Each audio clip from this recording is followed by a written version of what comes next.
दोस्तों, पुष्पा पार्ट 2 की कहानी असल में एक फोटो की कहानी है, किसी के न झुकने की और किसी के ईगो की। जो फिल्म शुरू होती है एक सपने से, पुष्पा के सपने से, जहां किसी जैपनीज पोर्ट पर कंटेनर्स उतर रहे होते हैं और इन्हीं कंटेनर्स में से एक इंडियन कंटेनर गिर जाता है जिसमें से लाल चंदन निकलता है और थोड़ा ढूंढने पर एक और आदमी कंटेनर के साथ मिलता है जिसे कि लटका दिया जाता है। एक्चुअल में यह आदमी और कोई नहीं बल्कि पुष्पा होता है, जो कि जापान इसलिए आया है क्योंकि उसका माल तो जापान आ रहा है लेकिन इसका पैसा पुष्पा तक नहीं जा रहा। तो इसी बीच यहाँ पर फाइट होती है और फाइट के दौरान एक बंदा पुष्पा को गोली मारकर पानी में गिरा देता है। इसके बाद कट टू हमें पुष्पा के बचपन का सीन दिखाया जाता है जहां वो एक क्रिकेट बॉल लेने के लिए नदी में कूदता है, मगर क्योंकि उसे तैरना नहीं आता तो वो डूबने लगता है। एंड यहाँ पर सीन कट करके हमें अल्लू अर्जुन या पुष्पा का सपना टूटता हुआ दिखाई देता है। एंड यहाँ हमें पता चलता है कि ये सब कुछ सिर्फ एक सपना था। खैर, इसके बाद कुछ मजदूरों को दिखाया जाता है जो कि पुष्पा के लिए लाल चंदन काटने जंगल जाते हैं, मगर इन्हीं मजदूरों में भंवर सिंह भी अपना भेष बदलकर घुस जाता है। जहां रास्ते में मजदूर भंवर सिंह को नहीं पहचान पाते और उसी के सामने भंवर सिंह की बेइज्जती के बारे में बात करते हैं। थोड़ी देर बाद जब ये लकड़ियां काटकर ट्रक में डालते हैं तब भंवर सिंह अपनी मजदूरी लेते हुए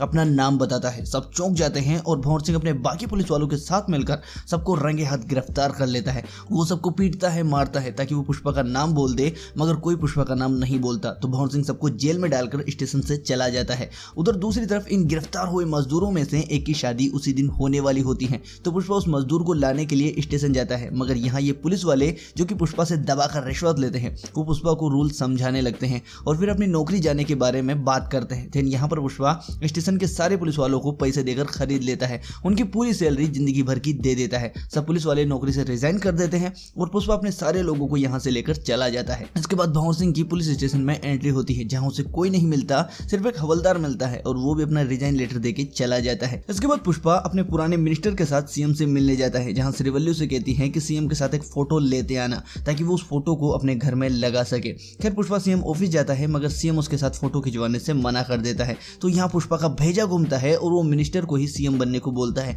एंड पुष्पा उसे इसके लिए पूरे 500 करोड़ देने की कहता है, जबकि उसने सिर्फ 100 करोड़ ही मांगे थे।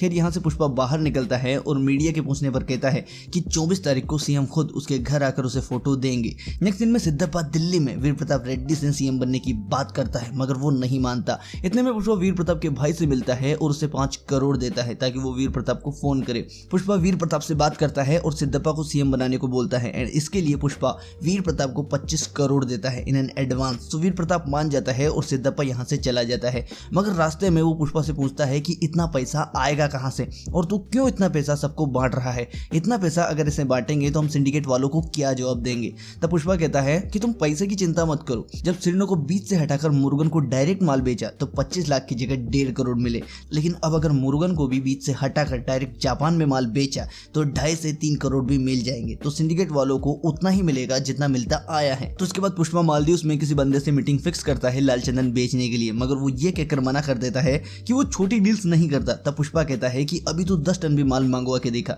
फिर वो बंदा इंडिया में अपने सप्लायर को फोन करता है, मगर वो सप्लायर उल्टा पुष्पा को फोन करता है। एंड यहाँ पुष्पा की पावर जानकर ये बंदा पुष्पा के साथ 2000 टन की डील फिक्स करता है और बदले में 5000 करोड़ देने की बात करता है। इसके बाद पुष्पा इसी हेलीकॉप्टर को खरीद कर उड़ जाता है और अपने सारे लोगों को माल तैयार रखने को कहता है। सब रेडी हो जाते हैं मगर मजदूर कम पड़ते हैं, तो पुष्पा मजदूरों की दिहाड़ी 1000 पर डे से 10,000 पर डे कर देता है। अब इतना सारा माल एक साथ इकट्ठा होते देख मंगल सिन्हू की बीवी दक्षा शेखावत के पास जाती है और उसे बिच्छा रेड्डी को डराने को कहती है ताकि वो उसे पुष्पा के गोदाम का पता बता सके कि वो इतना सारा माल कहां पर इकट्ठा कर रहा है। शेखावत बिच्छा रेड्डी को पकड़ता है मगर उसकी आंखों में शेखावत के लिए डर नहीं होता, तो शेखावत उसे पुल से नीचे फेंक कर मार देता है। इसके बाद बिच्छा रेड्डी की मौत पर सिंडिकेट के सारे लोग इकट्ठे होते हैं। सब डरे हुए होते हैं क्योंकि शेखावत सिंडिकेट वालों को मार रहा होता है। तो ये लोग मंत्री सिद्धप्पा से पुष्पा एंड शेखावत में सुलह करवाने को बोलते हैं या फिर मंगल सिन्हू को सिंडिकेट वापस सौंपने को कहते हैं। अगले दिन में सिद्धप्पा शेखावत के ऑफिस जाता है, उसे पुष्पा के साथ हुआ लफड़ा भुलाने को कहता है।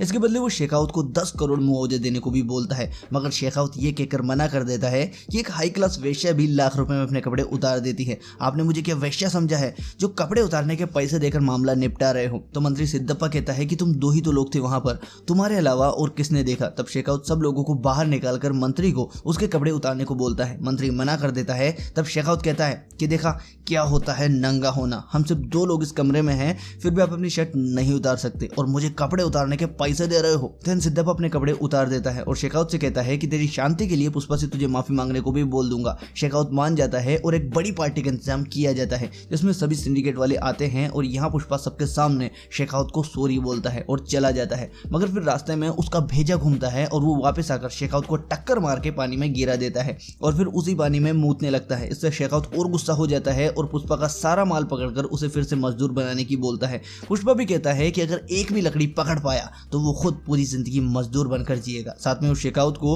अपने माल निकालने का समय भी बता देता है। इसके बाद उस दिन शेखावत अपनी पूरी पुलिस फोर्स के साथ पुष्पा को रोकने के लिए जगह जगह नाकाबंदी कर देता है। मगर वो ये दिमाग नहीं लगाता कि पुष्पा नदी से होकर भी जा सकता है। अगर नदी में पानी न हो तो पुष्पा ऐसा ही करता है और नदी से सारे ट्रक निकालता है। मगर शेखावत फिर भी जैसे तैसे करके ट्रक्स को रोक लेता है और पुष्पा के सारे माल को पकड़ लेता है। अगले दिन शेखावत मीडिया को इंटरव्यू देता है जहां वो सारा माल जब्त करने के बारे में बताता है। एंड तभी श्रीनु इस पकड़े गए माल को देखकर समझ जाता है कि ये लाल चंदन नहीं है बल्कि सेंड्रा है और पुष्पा ने उन्हें उल्लू बनाया है। शेखावत को बुलाया जाता है जहां वो एक लकड़ी को काटकर श्रीनु से पूछता है कि ये लाल चंदन नहीं है क्या। तब श्रीनु कहता है कि ये सेंड्रा है, ये सिर्फ दिखता लाल चंदन जैसा है और ये सिर्फ बाहर से लाल होता है जबकि लाल चंदन अंदर से भी लाल ही होता है। इसके बाद खबर आती है कि माल तमिलनाडु पहुंच चुका है और फिर शेखावत कहता है कि जहां तक मुझे पता है तो एक चींटी भी जंगल से बाहर नहीं गई, तो फिर माल गया तो गया कट्ठे। फिर हमें बहुत सारी घंटियों की आवाज आती है। शेखावत बाहर आकर देखता है तो बहुत सारे बैल जा रहे होते हैं और फिर कुछ पुलिस वाले एक बैलगाड़ी लेकर आते हैं। शेखावत उसे तोड़कर देखता है तो पता चलता है कि वो लाल चंदन की लकड़ी से बनी हुई है। एंड फिर एक फ्लैशबैक सीन से हमें बताया जाता है कि पुष्पा ने सारा लाल चंदन बैलगाड़ियों के रूप में तमिलनाडु पहुंचाया है। बट यहाँ पर शेखावत कहता है कि तूने बोला था कि एक भी लकड़ी पकड़ पाया तो पुष्पा सारी जिंदगी मजदूर बनकर जिएगा, अब कर मजदूरी। तो पुष्पा यहाँ पर वाइल्ड फायर बोलता है और बैलगाड़ी फट जाती है जिससे शेखावत को यहाँ पर कुछ नहीं मिलता। खैर इसके अगले सीन में पुष्पा अपनी फैमिली के साथ देवी माँ की यात्रा में सिल्वर पूजा की थाल लेकर जाता है और लास्ट में मूर्ति तक जाते जाते श्रीवल्ली को चक्कर आ जाते हैं जहाँ पर पता चलता है कि वो गर्भवती है। पुष्पा ये बात सुनकर देवी के भेष में नृत्य करने लगता है और जब श्रीवल्ली उससे पूछती है कि तुम ये सब किस लिए कर रहे हो तब पुष्पा कहता है कि देवी माँ से मनौती मांगी है कि उसे बेटी हो, क्योंकि अगर बेटा होगा तो उसे खानदान का नाम भी वो नहीं दे पाएगा और कम से कम अगर बेटी होगी तो शादी के बाद किसी खानदान का नाम तो उसे मिलेगा। इसके बाद कुछ लोग यहाँ पर लड़कियों के भेष में आकर लड़कियों के साथ बदतमीजी करने लगते हैं और पुष्पा की भतीजी की साड़ी खींचते हैं। पुष्पा इन्हें पीटता है मगर थोड़ी देर बाद जब पुष्पा का बड़ा भाई आता है तो वो ये कहता है कि इस कमीने को तो सिर्फ मौका चाहिए मुलेठी परिवार में शामिल होने का। तब श्रीवल्ली पुष्पा के बड़े भाई को खरी खोटी सुनाकर पुष्पा को लेकर चली जाती है। इसके बाद पुष्पा का बड़ा भाई उन साड़ी खींचने वाले बंदों को टकला करके गधे पे बैठाकर भगा देता है। इसके बाद शेखावत मंगल सीनू के साथ सीएम से मिलने जाता है और ये बताता है कि आपकी कुर्सी जाने वाली है। सिद्धप्पा वीर प्रताप के साथ 500 करोड़ की डील फिक्स कर चुका है और अगर पुष्पा सारा माल तमिलनाडु से श्रीलंका ले गया तो वो पैसा ले आएगा और आपकी कुर्सी ले जाएगा। इसलिए आपको तमिलनाडु के सीएम से बात करनी होगी क्योंकि माल पकड़ने के लिए वहां की पुलिस की मदद चाहिए। इसके बाद शेखावत के लोग जक्का रेड्डी का पीछा करते हैं जहां पता चलता है कि माल रामेश्वरम तक पहुंच चुका है। शेखावत पुलिस फोर्स के साथ रामेश्वरम तट पर पहुंचता है मगर बहुत ढूंढने पर भी किसी को कुछ नहीं मिलता। इसके बाद शेखावत पानी में कूद जाता है जहां पता चलता है कि माल रस्सियों से बांधकर पानी में डुबोया हुआ है। खैर शेखावत के पानी में कूदते ही ये लोग वोट्स निकालना शुरू करते हैं जहां शेखावत वोट की जाल में फंस जाता है और काफी देर में बाहर आता है। वोट्स निकल जाती हैं और शेखावत उनका पीछा करता है मगर वोट श्रीलंका की सीमा में चली जाती है और शेखावत जब अपनी वोट से श्रीलंकन बॉर्डर्स में घुसने लगता है तो श्रीलंकन सोल्जर्स गोलियां चलाने लगते हैं। कुल मिलाकर पुष्पा अपना माल श्रीलंका पहुंचा ही देता है। इसके बाद माल के बदले पैसों का ट्रक आता है जिन्हें की सोफे में डालकर अलग अलग एमएलए के पास भेजा जाता है और सिद्धप्पा सीएम बन जाता है। सीएम बनने के बाद वो पुष्पा के घर खाना खाने आता है और पुष्पा के सारे परिवार के साथ फोटो लेता है। एंड यहाँ पर श्रीवल्ली को पता चलता है कि सिद्धप्पा सीएम सिर्फ उसके एक फोटो मांगने की वजह से बना है। इसके बाद हमें शेखावत दिखाया जाता है जो कि सारे सेंड्रा को आग लगा देता है और खुद भी शायद उसी आग में जल जाता है। इधर पुष्पा के घर उसके बड़े भाई की बीवी आती है जो कि पुष्पा को बताती है कि उनकी बेटी को किसी ने कंप्यूटर क्लास से अगवा कर लिया है और फिरौती में 2 करोड़ मांग रहे हैं। पुष्पा बंदूक लेकर घर से निकलता है और न्यूज चैनल के ऑफिस में डायरेक्ट टीवी पर बोलता है कि जिसने भी उसकी भतीजी को उठाया है जहां से उठाया है वहीं पर छोड़कर जाए वरना वो किडनैपर्स को जैसे बकरा काटते हैं वैसे रप्पा रप्पा करके काटेगा। इसके बाद केशव के पास सीएम सिद्धप्पा का फोन आता है जहां वो बताता है कि किडनैपर्स और कोई नहीं वीर प्रताप रेड्डी के भाई का बेटा है और पुष्पा उसे कुछ न करे। मगर पुष्पा प्रताप रेड्डी और सीएम को उल्टा सीधा सुनाकर बुग्गा रेड्डी को जान से मारने की बात बोलता है जिसने कि उसकी भतीजी को किडनैप किया है। इसके बाद बुग्गा रेड्डी का पुष्पा को फोन आता है जहां वो अपनी लोकेशन पर पुष्पा को अकेला और 10 करोड़ लेकर आने को कहता है। पुष्पा हेलीकॉप्टर से 10 करोड़ लेकर निकल जाता है और उधर बुग्गा रेड्डी का बाप भी बुग्गा को ढूंढने निकलता है। पुष्पा बताए गए लोकेशन पर पहुंचता है जहां उसे साड़ी पहनाकर मारा जाता है। इसके बाद उसके हाथ पैर बांधे जाते हैं और फिर उसकी भतीजी के साथ पुष्पा के सामने बदतमीजी की जाती है। ये देखकर पुष्पा अपने रो रौद्र रूप में हाथ पैर बंधे होने पर भी सबको मारना शुरू करता है। थोड़ी देर में उसके पैर खुल जाते हैं और फिर हाथ भी,